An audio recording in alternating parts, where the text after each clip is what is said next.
cận cảnh quay may vết thương cho chiến binh.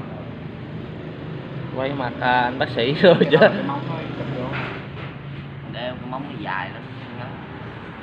Cái rút còn rút ra nữa chứ chỉ này đâu. Rút kia cũng cứ đi đủ mẹ về bữa sau bắt đầu ra mà cách chỉ đi chứ. Còn sao mình rút chứ. Hỏi cái nhiều lam bấm trong cái. Rút. Để má đây sừng. May mau lên lắm. Để 2-3 ngày cô chim cu mau lắm. Chỉ vô sát không vậy đâu lắm chỉ. Đi còn đi tới bác sĩ ngon vậy. Thì Dung Linh bác sĩ nào mà không có bằng mà. May nhiều quá.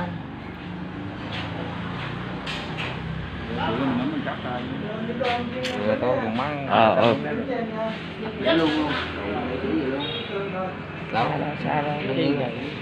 Dài. Cái này cả chục mũi chứ. Chục mũi. Không có lớp da đắp ở đây, có lớp kéo lại luôn.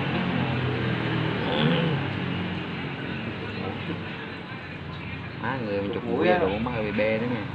Má lấy mũi gì? Một mũi luôn. 5 chịp. Mũi 50 phải căng ra. Bây giờ cắn luôn do Mày bóp đừng bóp quá, coi chừng mày bóp ngay lỗ mũi nó chết luôn á. Lo. Má hơi thừa đó. Được rồi. Chỉ mày đúng khích da lại. Ăn nhét dấp luôn luôn. Cái này như mình chắc đủ. Chứ ôm luôn. Đủ luôn. Mình sao đá mình mày. Đủ Mẹ có nhiều con gấp luôn á chứ. Chim mà cỡ này đủ má con người đá con người chắc đủ hết gần nửa người. Nó sợ mình chứ nó sợ nó giúp mình lủng luôn chứ. Chắc là Về sau núm cái đầu này dở nha. Núm đầu này nè, kéo căng anh mà bấm chỉ. Thấy dơ âm bấm.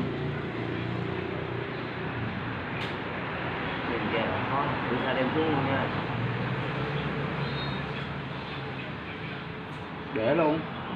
Điên. nghĩ miếng hướng. Mấy ngày này mấy anh chịu khó coi chim đừng ngủ. Đừng đem bia vào rừng.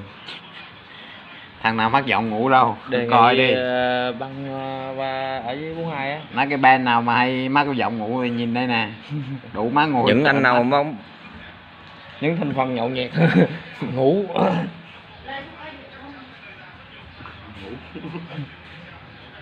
Canh trợn mắt còn độ chụp nữa. thì cái chuyện hên xui hên may rủi mà. Nhưng mà thằng này nó kiếm cái lụm mát quá mấy anh à.